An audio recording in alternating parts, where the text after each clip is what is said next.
আমি একবার ধরি বাবা, ওরম করো না, এইটা দিই ব্যাস, ওর জন্য যথেষ্ট, অনেক আছে, অনেক হয়ে যাচ্ছে, ও এত খেতে পারে না।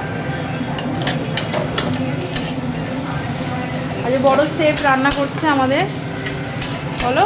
বড় শেফ রান্না করছে। আচ্ছা শোনো, শেফের নাম কি বলে দাও? শেফের নাম হলো প্রসেনজিৎ মণ্ডল।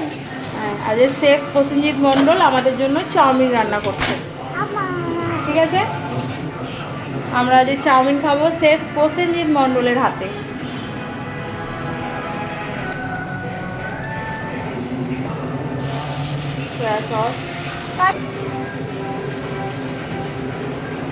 জিরে গুঁড়ো, এই চাউমিনে জিরে গুঁড়ো কি কথা?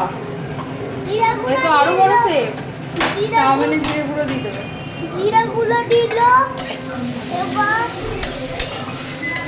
দেখছো, চিমনিটা অফ করে দিল। চিমনিটা ঠিক কর। ব্যাস ব্যাস ব্যাস, আর করতে হবে না তোকে। তুই এত বেশি কাজ করে ফেলিস তো, মুশকিল হয়। এই দেখেন চাউমিন আমাদের রেডি প্রায়। দেখো বাবা বাবার চাউমিন রেডি হয়ে গেছে। বাবার না, এটা তোমার চাউমিন রেডি হয়েছে, মানে বাবা শেফ তোমার জন্য চাউমিন বানিয়েছে।